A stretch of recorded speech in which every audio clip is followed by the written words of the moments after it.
আসল কথা, এটা আমার নতুন চশমা তো, তাই পাওয়ারটা এখনো ঠিক সেট হয়নি, তাই দেখতে একটু ভুল হয়ে গেছে, দয়া করে একটু মাফ করবেন।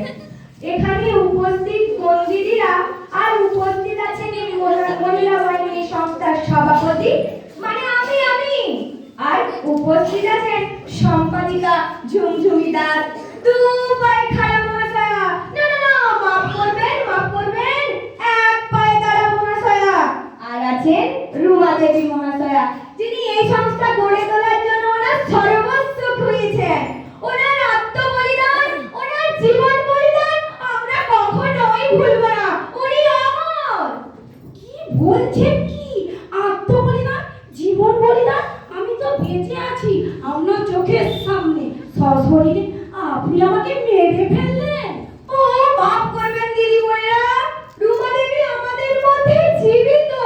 ওনার আত্মবলিদান, ওনার জীবন বলিদান নয়, ওটি অর্থদান। উনি অনেক টাকা দান করেছেন এই সংস্থা গড়ে তোলার জন্য। যাই হোক, এবার মেন পয়েন্টে সেদিয়ে যাচ্ছি। এখানে উপস্থিত বন্দিরা কেউ ভয় পাবেন না, আপনাদের যে কোনো সমস্যা থাকুক না কেন আপনারা এই মহিলা বাহিনী সংস্থায় এসে দরখাস্ত মারবেন, 2 মিনিটে সমস্যা সমাধান হয়ে যাবে। কি বলছেন কি? 2 মিনিটে? 2 মিনিটে আপনি সবাইকে কি ম্যাগি করে খাবেন নাকি? 2 মিনিটে কি মানুষের সমস্যার সমাধান করা সম্ভব?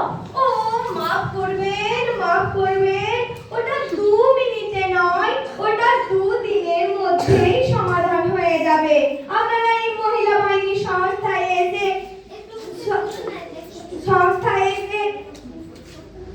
চোখ খুলে ভরসা রাখুন, না না না মানে চোখ বন্ধ রেখে ভরসা রাখুন। আমি এই বলে আমার বক্তব্য শেষ করছি। অসংখ্য অসংখ্য ধন্যবাদ আমাদের মহিলা বাহিনী সংস্থার সভাপতি কুকুমণি হাসা মহাশয়কে, তার মূল্যবান বক্তব্য আমরা শুনলাম। আমি খুব একটা সমস্যায় আছি। 2 বছর ধরে আমার উপর খুব অত্যাচার হচ্ছে। দিদি অবশ্যই শুনবো। তার আগে মহিলা বাহিনী সংস্থা সম্পাদিকা ঝুমঝুমি দাস এক পাতা মাথা মুখে 2-1 কথা শুনে নি, তারপর আপনাদের সমস্ত সমস্যার কথা শুনবো। এখন আমি অনুরোধ করছি আমাদের মহিলা বাহিনী সংস্থা সম্পাদিকা ঝুমঝুমি দাস এক পায়ে দাঁড়া মহাশয়কে 2-1 কথা বলবার জন্য।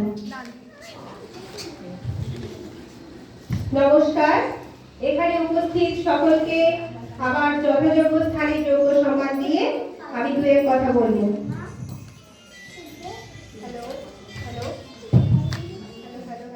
দূর ঘোড়া ডিমের একটা বাইক করেছেন, ঠিকঠাক মাইকটাও অ্যারেঞ্জ করতে পারেন না। হ্যালো, হ্যাঁ এবার শুনতে পাচ্ছেন আপনারা?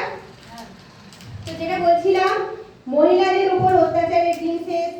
আপনারা গর্জে উঠুন, জেগে উঠুন। আপনারা জেগে উঠেছি বটে দিদি। হায় হায় ডিমের ঘরে কি সব বকছে, টেনে বসা। হ্যালো হ্যালো, হ্যাঁ যেটা বলছিলাম, তো আপনারা মুখ বুঝে সহ্য করবেন না, অন্যায়ের প্রতিবাদ করতে শিখুন। আমরা নারী, আমরা সব করতে পারি। হ্যালো, মাইকটা খুব ডিস্টার্ব করছে, তো আমি আমার বক্তব্য এখানেই শেষ করছি। আপনারা কিছু মনে করবেন না, সুস্থ থাকুন, ভালো থাকুন, নমস্কার। দুঃখের বিষয়, মাইক সেট খারাপ থাকার জন্য আমাদের সম্পাদিকা ঝুমঝুমি দাস এক পায়ে দাঁড়া মহাশয়ের মুখে বক্তব্য আমরা শুনতে পেলাম না, কিন্তু অবশ্যই আগামী দিন আমরা তার মূল্যবান বক্তব্য আমরা শুনবো। এবার একজন করে বলুন আমাদের সমস্যার কথা। দিদি, আমি একটা খুব সমস্যায় ভুগছি আমার বরকে নিয়ে। বিয়ের প্রথম কয়েক মাস জামা প্যান্ট কাচার সময় প্যান্টের পকেটে 100 টাকা করে রেখে দিত। আমিও খুব খুশি। ও বাবা, কিছুদিন পর 50 টাকাই দেখলো। এরপর আমি যতই পুরনো হতে লাগলুম, আমার টাকাও কমতে কমতে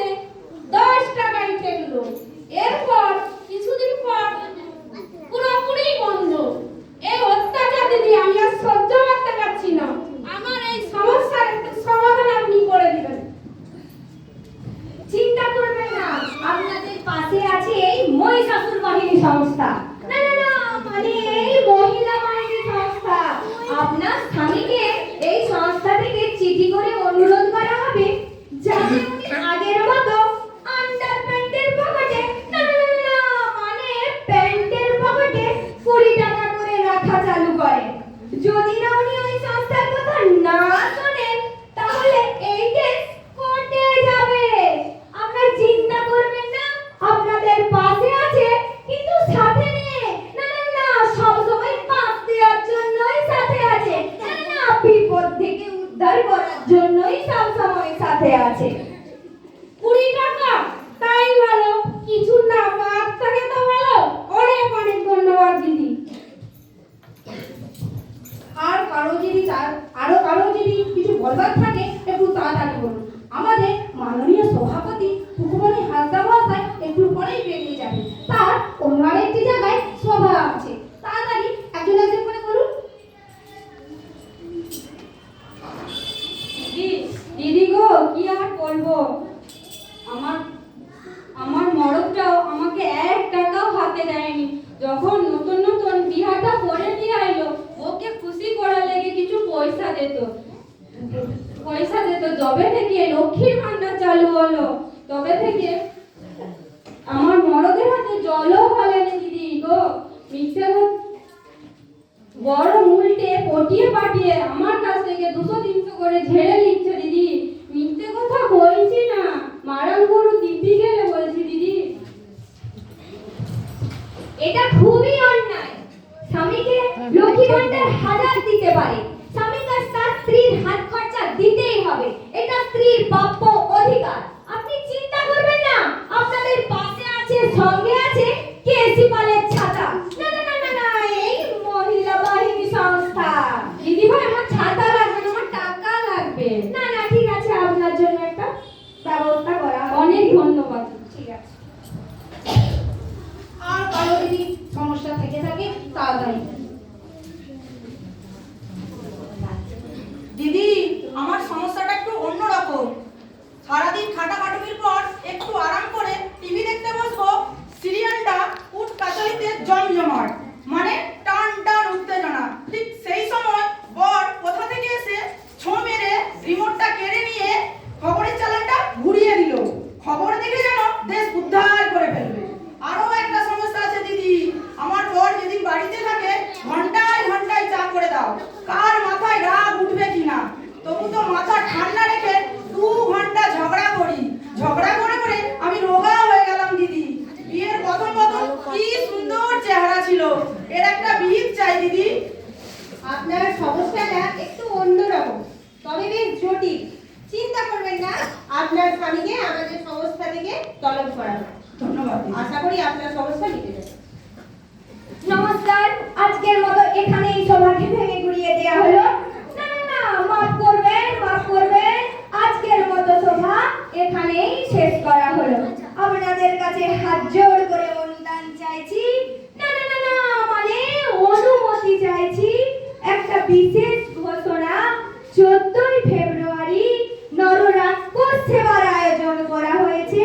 না না না না, মাফ করবেন, মাফ করবেন। নররাক্ষস নয়, নরনারায়ণ সেবার আয়োজন করা হয়েছে এই মহিলা বাহিনী সংস্থা থেকে।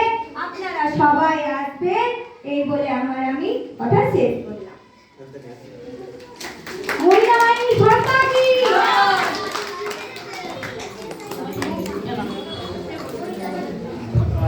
দিদি, আমার সমস্যার কথাটা তো বলাই হলো না। বলুন। চোখ দেখে বুঝতেই পারছি ধানটি তো হাড়ি ঝুড়ের মতো কালো হয়ে গেছে।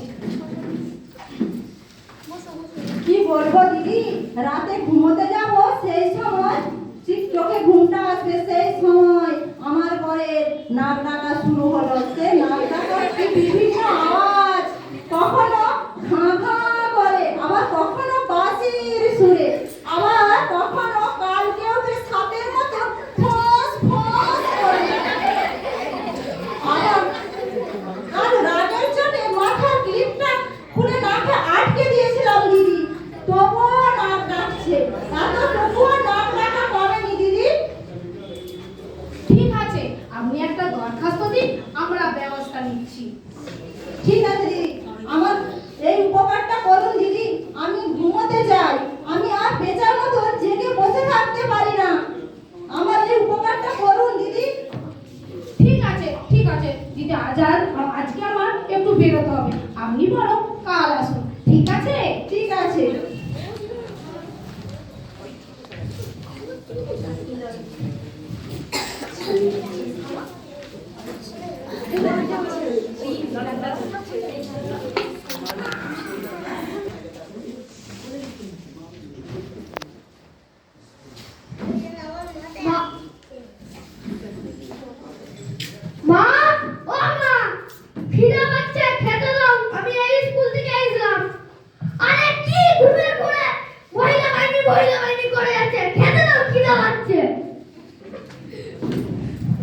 ধুয়ে আয়, আমি খেতে দিচ্ছি।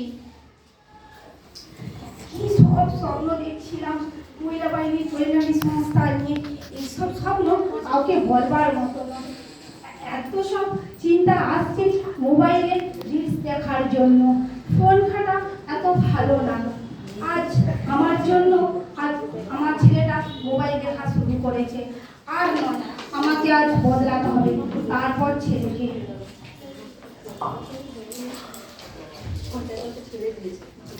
বাবা, এত মোবাইল দেখিস না, আয়। না আর একটু দেখি। বাবা, মোবাইল দেখিস না, আয় না রু। আর একটু দেখি। আয় বাবা, একটা আর একটু দেখি। আয় বাবা, আয়।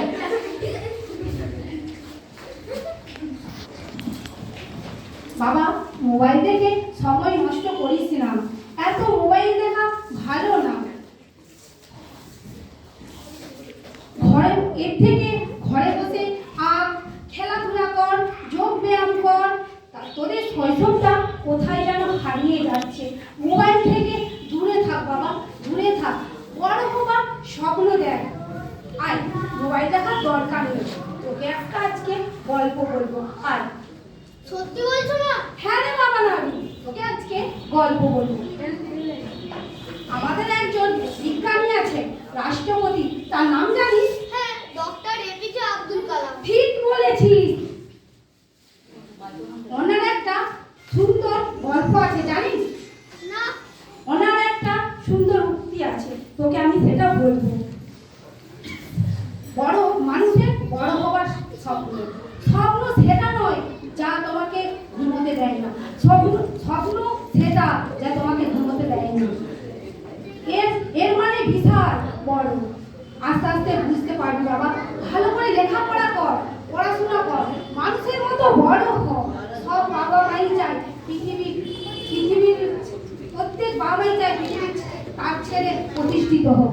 এত মোবাইল দেখিস না বাবা, মোবাইল দেখে সময় নষ্ট করিস না বাবা। ডক্টর এপিজে আব্দুল কালাম আমাদের গরিব বাড়িরই ছেলে ছিলেন, তার স্বপ্নকে বাস্তবে রূপ দিয়েছেন। বাবা নাড়ু, নিজেকে প্রমাণ কর, তুই পারবি, তুই মনে বিশ্বাস রাখ। পারবি তো বাবা? হ্যাঁ মা, পারবো।